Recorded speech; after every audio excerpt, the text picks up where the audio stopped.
And that is the end of the 2024 season for your Washington Nationals. And of course, they finished 71-91. But more importantly, the future flash of this Washington Nationals over the last 3 games.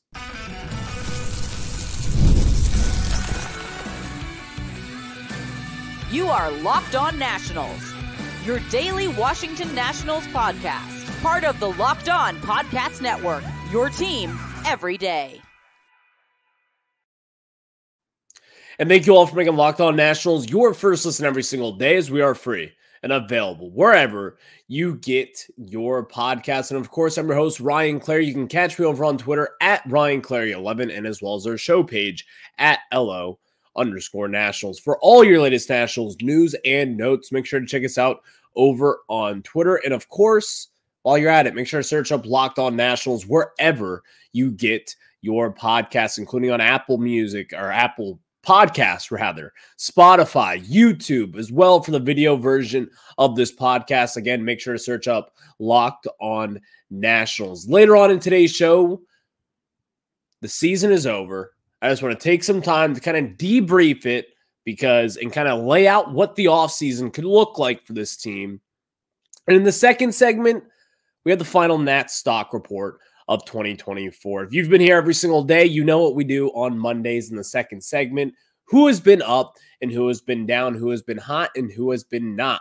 That is your Nationals stock report on your latest individual performances of the Washington Nationals. But the Nationals, the season wrapped up yesterday, and unfortunately not the best way, as the Nationals were literally feet away from being 72-90 to end the season, as Juan Yepez almost hit a pretty big grand slam that would have won the Nationals game 162, and the Phillies, they would have dropped it, but that did not happen. The Nationals finished 71-91, but more importantly, the future of this Nationals team flashed over the weekend. We'll get into more of that, but today's episode is brought to you by FanDuel. You can start the season with a big return on FanDuel. Place your first $5 bet, and you'll get started with $200 in bonus bets guaranteed. Just visit FanDuel.com to get started. So, as we said,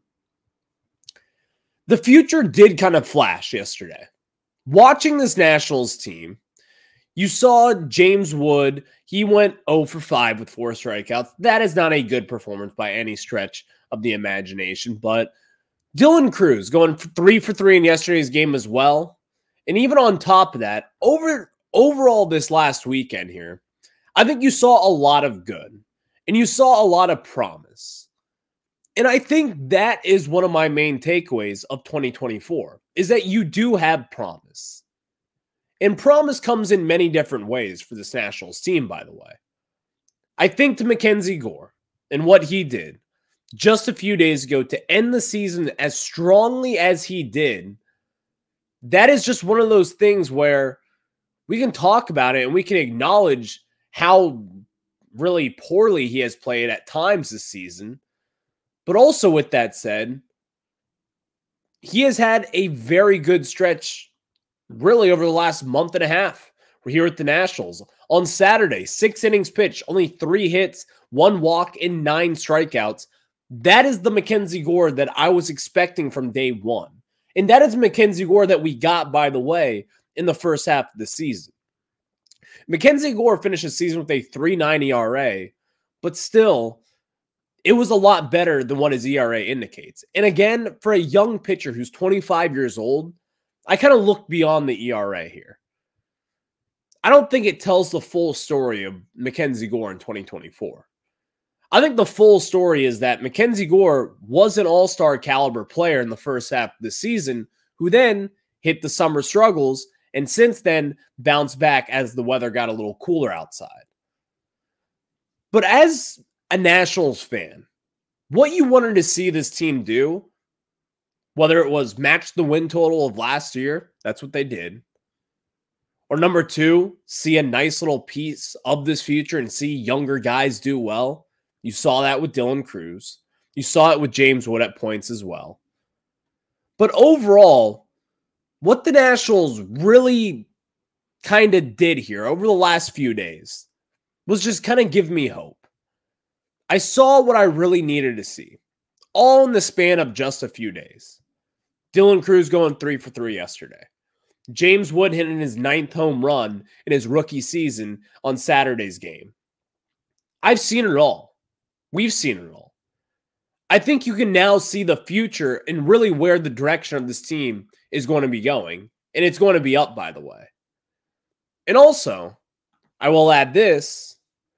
The whole talk of this offseason is going to be, what will the Nationals do in free agency? Is the Lerner family ready to spend?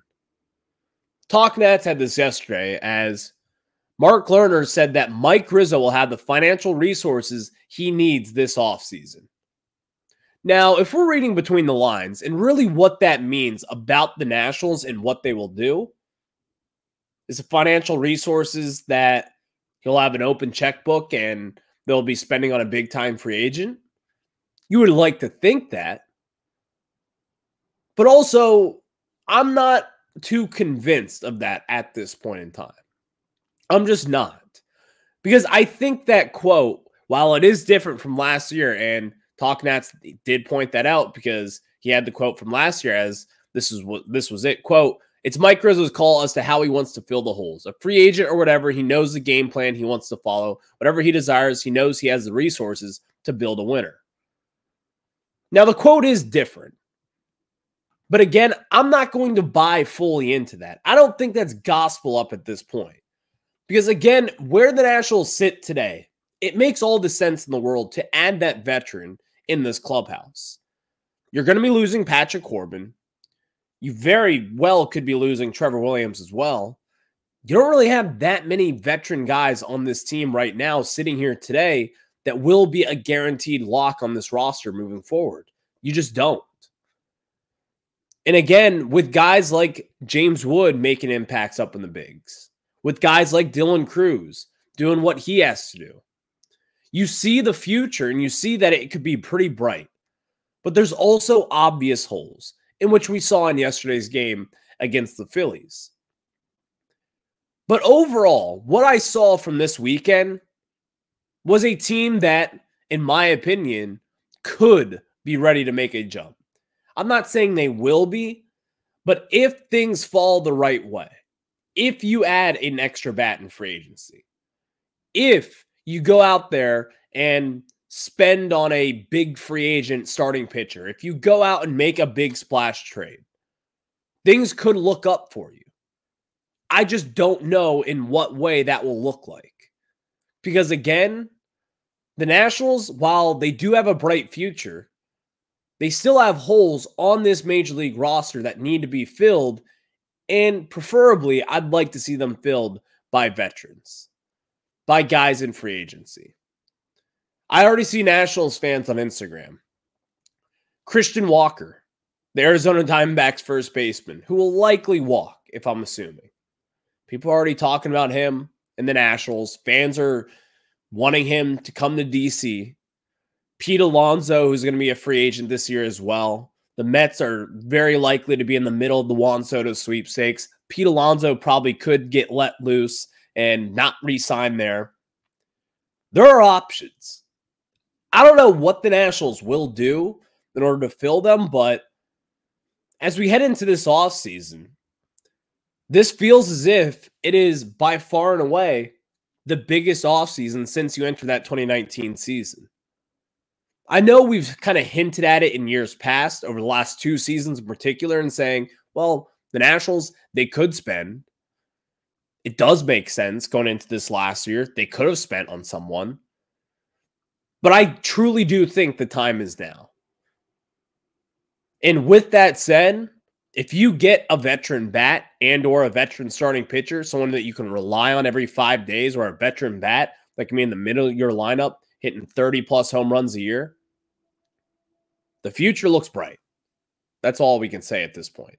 Thank you all for making Locked On Nationals your first listen every single day, as we are free and available wherever you get your podcast. And of course, you can check us out over on YouTube. Just search Locked On Nationals. That is where you'll find your daily coverage on the Washington Nationals. Next, let's get into our final Nats stock report of 2024. Whose stock has been up and whose stock has been down? We'll discuss that after we tell you about our friends over at FanDuel. And hey, NFL fans, you can start the season with a big return on FanDuel, America's #1 sportsbook. So when you get a hunch in the middle of the game, you can check out the latest stats, you live play-by-play, and so much more on the same page where you place your bets. I can tell you this, I was watching my Washington Commanders yesterday. I had a little bit of a hunch the number 17, Terry McLaurin, would score a touchdown, so I sprinkled a little money with our friends at FanDuel, and bam, wouldn't you know it, Terry McLaurin,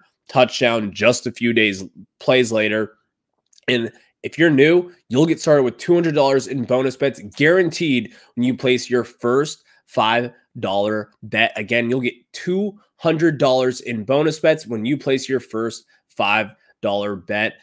All you have to do, download FanDuel, which is America's #1 sportsbook. Again, download FanDuel or visit FanDuel.com. Again, download America's #1 sportsbook, which is our friends at FanDuel. Thank you all for making Locked On Nationals your first listen every single day, as we are free and available wherever you get your podcast. If you are new here, welcome. If you are not, you know what time it is. It is a Nats stock report. Whose stock has been up and whose stock has been down. This will be the final one of 2024. And this is all your individual performances for your Washington Nationals. And we like to talk about the young guys here. This is a nice group of young guys who finish the season strong. We'll start off with a stock up for MacKenzie Gore. We mentioned this in the first segment, things that we wanted to see, and really entering September, things that were at the forefront of what I wanted to see from the Washington Nationals. I wanted to see MacKenzie Gore finish strong, and that is what Gore did. Over his last 7 starts, 40 2/3 innings pitch, I may add, he yielded 26 hits, gave up only 7 earned runs, struck out 45 batters, and only walked 11. The big takeaway that I had from this was the walks. Because again, MacKenzie Gore, like a lot of young pitchers, his command has been off and on throughout his last 3 seasons here in DC and as well as San Diego. MacKenzie Gore just has not been able to really pound and find the zone at times, and that is what you saw over this last month and a half. Finishing the season with a sub-4 ERA kind of seemed improbable at some point this season. I thought MacKenzie Gore, I mean, the wheels were really falling off at points this season, but he rallied, he got back together, and again, over his last 7 starts, he was pretty damn dominant. Had a 1.55 ERA in those 7 starts, finishes with a 3.9 ERA on the season, a 181 batting average against over his last 7 starts. MacKenzie Gore, he checked the boxes of what I wanted to see. Again, probably similar to myself, one of your main goals was probably to see MacKenzie Gore bounce back here in the month of September. If that was one of your goals, then you saw that this month.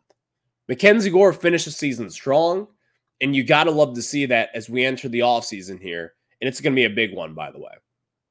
Stock down for one of the younger guys, someone I personally really like, Jose Tena. Over his last 7 games, was not good the last week, batting 185, a 214 OBP, a 185 slug, and a 400 OPS. Had 10 strikeouts, only 1 walk, 5 hits, no extra base hits in that time frame, and no RBIs. Jose Tena, he is going to be a topic of conversation entering this offseason. While again, if you look at the season numbers, the Nationals, you might be thinking like, how special is this guy? Throw away those numbers. This guy can hit, number 1. This is a bat where entering spring training, there will be a competition of some sort.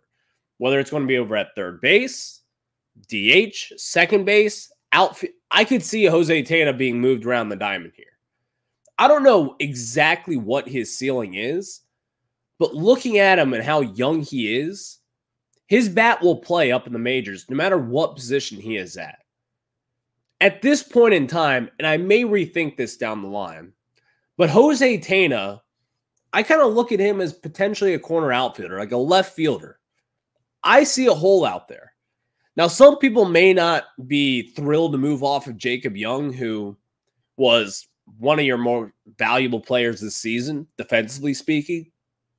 But with that said, I think Jose Tena's bat plays that much. And again, a team out there may value Jacob Young and may want to trade for him. And maybe you trade Jacob Young and someone else to try to get some pitching help or to try to get another middle of the order bat here.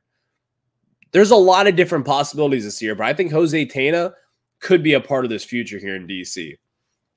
Stock up for Keibert Ruiz. Over the course of September, and really, this is a tale of two different seasons for Keibert Ruiz. The first half was a disaster for him. The second half was pretty damn good. But looking at his September numbers overall, I'll take it. Batted .277, a .303 OBP, a .398 slug, and a .701 OPS to finish September. He had 1 home run, 11 RBIs, 12 strikeouts. These are the steady numbers that I would expect from Keibert Ruiz moving forward. This guy has elite bat-to-ball skills. He's going to put the ball in play. He's going to do some damage every now and then. And again, Keibert is just one of those guys where I would like to see him find some sort of consistency down the line. And if he does, this guy will be your catcher of the future. He's got an extension through the 2030s. This guy's going to be here for quite some time. But since it is such a cheap deal, he could be easily replaced. I don't know what that would look like. I don't know if it's going to be Caleb Lomavita down the line, Kevin Bazette. I don't know who it could be. Maybe it's a free agent. Maybe it isn't. Maybe it's Drew Millis who decides to break out. I don't know at this point. But Keibert Ruiz did finish strong. And again, he's going to be your starting catcher on opening day. At least we think that. And the Nationals, they've got a lot of faith in Keibert and turning it around. So we'll see how he does. Hopefully he is healthy going into the offseason. And we'll see what happens. Stock down for Jake Irvin. Jake Irvin on July 4th had a 2.8 ERA. I mean, there were serious talks of me saying at that point in time, statistically speaking, number one, he was the best starting pitcher on our team at that point. Number two, the numbers that he was putting up was top 10 in the National League, kind of good. He fell off in a big way. Finished around a 4.4 ERA on the season, or really a 4.6, I believe. And yesterday was not a good start to end the year. Over his final 5 starts, in 2 of those, he gave up 6 earned runs. In 1 of them, he gave up 5 earned runs. Over his final 5 starts in 26 2/3 innings pitched, 19 earned runs, 20 strikeouts, 12 walks, and a 6.41 ERA. I don't know what to make of this. I think Jake Irvin still has a very high ceiling for this team. This is someone who will be in the middle of your rotation going into 2025.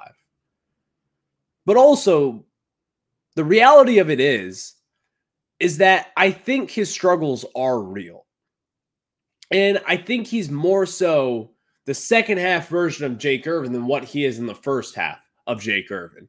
If you know what I mean, I don't expect Jake Irvin to have a 2.8 ERA in the middle of July. He was great in the first half of the season. He was dependable. You could rely on him. But something that was pretty clear and evident was he fell off a little bit. The production simply was not there. And I think that's something that we can all acknowledge. I'm not here to tell you that he's going to be some jag moving forward. He will be a part of this rotation no matter what. But I would just probably temper some expectations in how good this guy really could be down the line. Someone who did not get talked about a lot on the season But then all of a sudden, in a blink of an eye, you look at his season numbers and look at what he did in big-time situations. Derek Law. Stock up for Derek Law. He finished the season with around a 2.6 ERA. Again, someone who's 36 years old, has team control through next season as well. Derek Law, in his last 14 and a third innings pitch, had 15 strikeouts, 5 walks, 11 hits, a 1.26 ERA. And catch this, a 2.12 FIP, a 2.55 slugging against.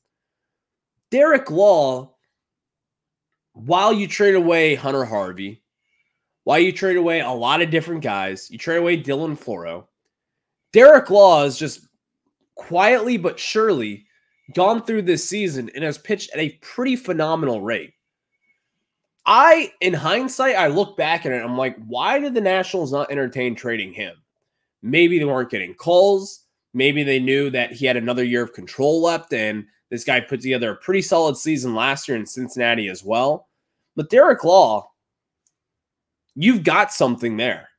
And again, his overall season was really solid. So he gets a stock up on the final Nats stock report. Next, let's lay the groundwork for this Nationals offseason, as we've got a big one. And I also want to take some time to talk to you guys about this podcast. We'll do that after we tell you about our friends over at Game Time. And Game Time has a new feature called Game Time Picks that makes getting tickets for your favorite live events even easier.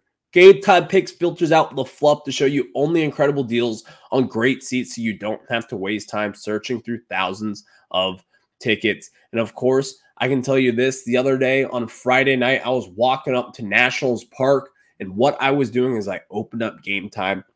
I tried to find a flash zone deal, which, by the way, they've got the best flash zone deals ever. And of course, the lowest price are always guaranteed. Well, anyways, I found my section, which is section 126. I opened that Game Time app, found the flash zone deal, only spent a cheap amount on tickets compared to what they were at the box office. I want you guys to experience that same rush that I got. And again, tickets right then and there in my hand, ready to go. I saw the national anthem. I could have even saw BP if I wanted, but I don't get off work until 6 o'clock. So unfortunately, I did not. But take the guesswork out of buying tickets with Game Time.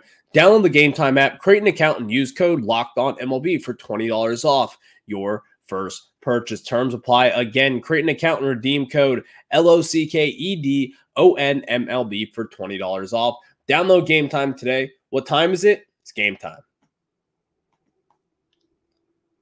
Thank you all for making Locked On Nationals your first listen every single day, as we are free and available wherever you get your podcast. And of course, we cannot preview any more series for the Nationals. The season is wrapped up. And I want to take some time to thank all the listeners out there, whether it's on audio platforms, over on YouTube, or if you just check in every now and then. Every time you click the link, it is very much so appreciated. And we're all a little community here.